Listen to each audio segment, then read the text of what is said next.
بسم الله الرحمن الرحيم. ربنا افتح بيننا وبين قومنا بالحق وأنت خير الفاتحين.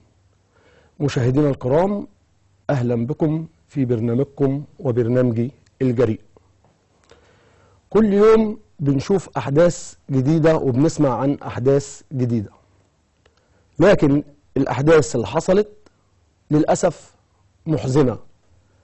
العالم كله حزن على شهداء محطة القطار. طبعا قبل ما ابدا الحلقه خالص التعازي من اسره شاشه الحدث اليوم واسره برنامج الجريء لشهداء محطه مصر او الشهداء اللي راحوا في الضحايا في القطار. وطبعا احب انوه واقول لاصحاب النفوس المريضه: ان لم تستحوا فافعلوا ما شئتم. بمعنى الناس اللي قاعده بره بتشمت، الاعلامي اللي طالع ما يستحقش اصلا يتقال عليه مصري، وطالع يقول لك الصفاره والطبله وننزل ونعمل. والبدايه هو عارف كويس هو كتب ايه على صفحته. احنا ما بنخافش من حد. هو معتز مطر قاعد على قنوات بره او شاشات اخوانيه ارهابيه تضيع وتهدم وتعمل اي انجازات في مصر. يعني الواحد مش عارف يقول ايه. لا تأسفن على غدر الزمان لطالما رقصت على جثث الاسود كلاب، لتحسبن برقصها تعلو على اسيادها، تبقى الاسود اسودا والكلاب كلاب.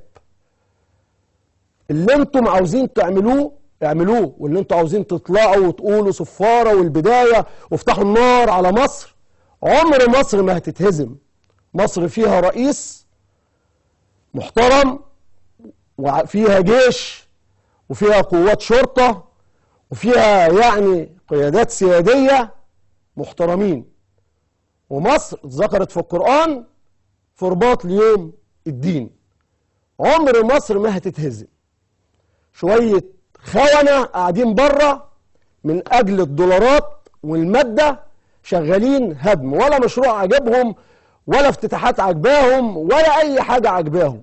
هدم في مصر، هدم في مصر، هدم في مصر. على العموم احنا أصلا مش عاوزين نجيب سيرتكم أصلا على لساننا، لأن الواحد أصلا تعب منكم. وعمر مصر ما هتقع. مصر فيها شرفاء، فيها رجالة، والمخطئ بيحاسب. مفيش حد كبير. اي حد بيخطئ بيتحاسب على طول. على العموم احنا برضو يعني قدمنا العزاء لاهالي الشهداء وبنحتسبهم عند المولى عز وجل شهداء في حادث القطار. وان شاء الله مصر، ان شاء الله مصر جايه في الخير ان شاء الله، والامل قريب.